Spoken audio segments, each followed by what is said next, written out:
नमस्कार, आप देख रहे हैं न्यूज रांची मेल। इस वक्त मैं मौजूद हूँ झारखंड के राजधानी रांची के मोरहाबादी बापू वाटिका के पास।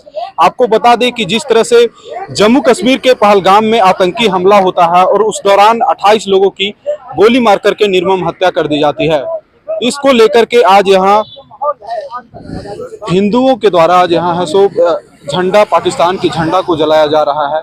क्या कुछ कह रहे हैं, आइए आपको सुनाते हैं। तो पूरा देश आक्रोशित है, हम भी आक्रोशित हैं।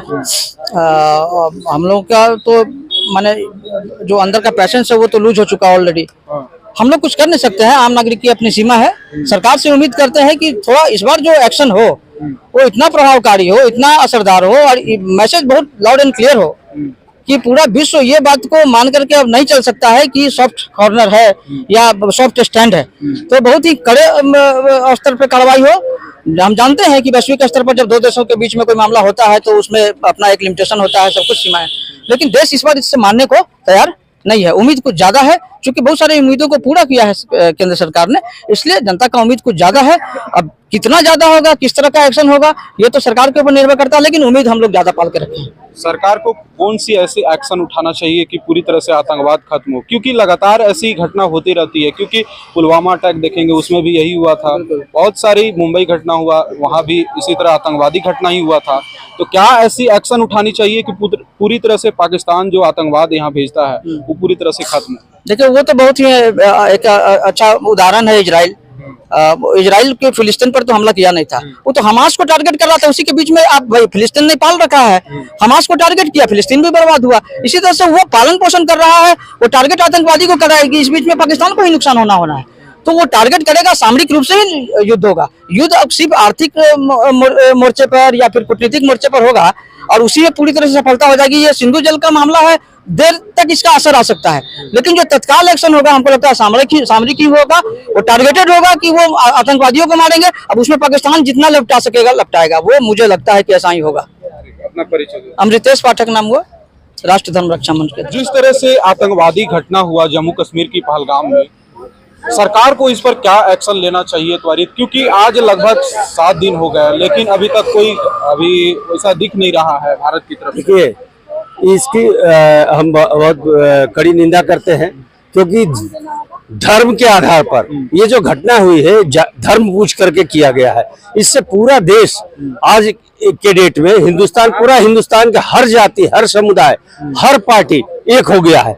इसकी जो है पुरजोर विरोध करते हुए और अपना इंडिया को चाहिए जो आज पीओके है उसको अपने कब्जे में करे और इसके टुकड़े टुकड़े करे। हम नहीं चाहते हैं कि पाकिस्तान को मिला है, पाकिस्तान को और 3 टुकड़ों में कर दे। जैसे हमने बांग्लादेश को किया, उसी तरह बलूचिस्तान अलग करे और जो ये पीओके है उसको अपने तरफ करके, और एक ऐसा कड़ा संदेश, पानी बंद होने के कारण ही वहां त्राहिमाम हो गया।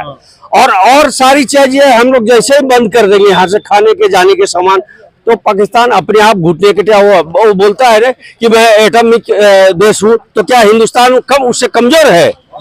मतलब एक कहावत है कि अंडा सिखाए बच्चा को कि बोल, वो हमें सिखाएगा। वो मेरा ही जन्मा हुआ, मेरे ही दिए हुए अन्न से और आज पल रहा है, कटोरा लेकर के पूरे विश्व में भागता है, घूमता फिर रहा है। तो इसको जो है कड़ा सबक सिखाया जाएगा और इसके लिए मोदी जी पूरी तैयारी में है और मोदी जी बहुत बड़ा एक्शन लेंगे। ये आप देखिए, आपको दिखाई देगा बहुत कम समय में। जो है मोदी जी पूरी तरह से पूरी अपनी सेना को लगा दिए हैं, सारी एजेंसियां लगी हुई है, सारा फोर्स तैयार हुआ है। अगर आज थोड़ी सी भी छूट दे दिया जाए तो हम समझते हैं कि हमारी तीनों सेनाएं 1 घंटा भी नहीं टिक पाएगा पाकिस्तान। क्योंकि मैं एक सैनिक हूँ, पूर्व सैनिक हूँ और मैं कई जैसे एजेंसियों में काम कर चुका हूँ।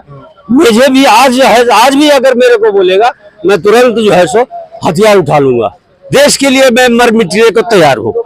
जिस तरह से वहां घूमने जाते हैं पहलगाम में, और लगभग 6 दिन भी हुए थे शादी हुए, लेकिन उसके बाद उनको धर्म पूछ करके उनकी हत्या कर दी जाती है। ये बहुत ही बड़ी दुख की बात है कि जिस बहन का जो है सो मेहंदी भी नहीं सूखा और उसका सुहाग उसके सामने उजड़ गया, ये कितना बड़ा दुख की बात है।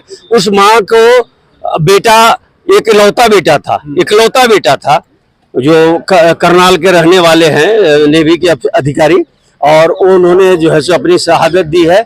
और इसके लिए जो है सो हम कड़ी से कड़ी निंदा करते हैं और पूरा देश उनके उस परिवार के साथ ये है इस दुख की घड़ी में शामिल है। हमें ना, हाँ, मैं सुनील कुमार, पूर्व सैनिक, और ऐसे भी मैं यहाँ सोशल एजेंसियों से काफ़ी जुड़ा हुआ हूँ और जो है ना अभी देश के हित में सामाजिक रूप से कार्य करता रहता हूँ। जिस तरह से पाकिस्तान है आतंकवादी के द्वारा यहाँ जिस तरह से कश्मीर में हमला किया गया, क्या कुछ कहेंगे?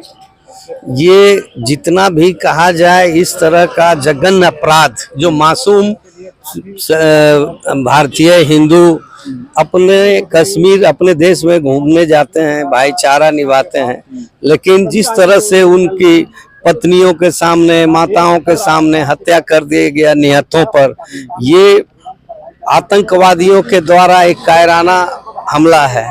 ये पूरे विश्व में एक ऐसा उदाहरण है कि किस प्रकार जो आतंकवाद का स्वरूप बढ़ता जा रहा है, इस्लामिक टेररिस्ट बढ़ता जा रहा है, अगर उसको अभी कुचला नहीं गया तो इसका परिणाम पूरा विश्व को भुगतना पड़ेगा। आज हम लोग देख रहे हैं एक कश्मीरी युवक जो लड़ा, निहत्था, हथियार है और बाकी लोगों का जान बचाने का प्रयास किया। अब तो हम भारत सरकार से मांग करेंगे कि भारत के प्रत्येक नागरिक को अपने आत्मरक्षा के लिए या हथियार दे और हथियार का प्रशिक्षण दे, क्योंकि अब देश में कहीं भी आतंकवादी घटना हो सकती है।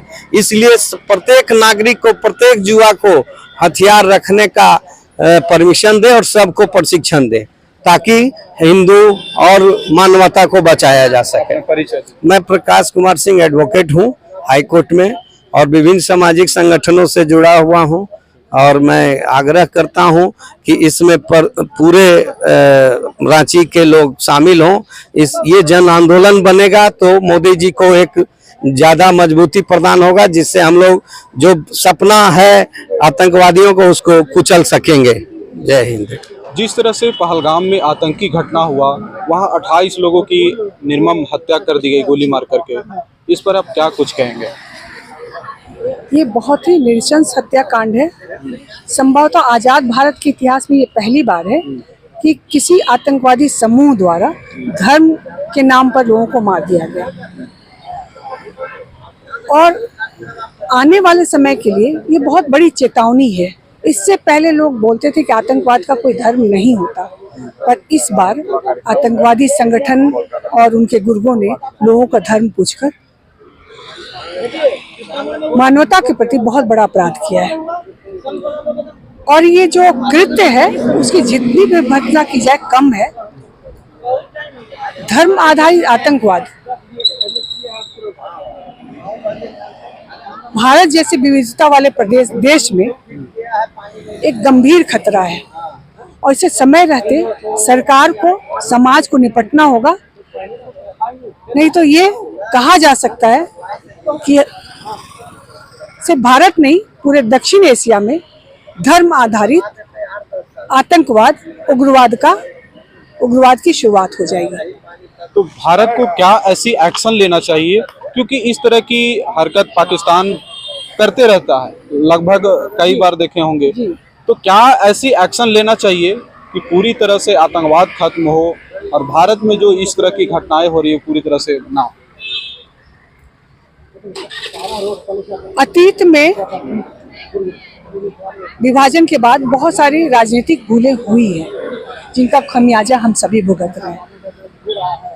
जब हम आतंकवाद की खात्मे की बात करते हैं तो हमें ये ध्यान रखना पड़ेगा कि भारत एक बहुलतावादी, विविधता वाला देश है, जहाँ विविध धर्मों के लोग, विविध प्रदेशों के लोग रहते हैं। ऐसे में समाज में एक मैसेज, एक नैरेटिव तैयार करना पड़ेगा।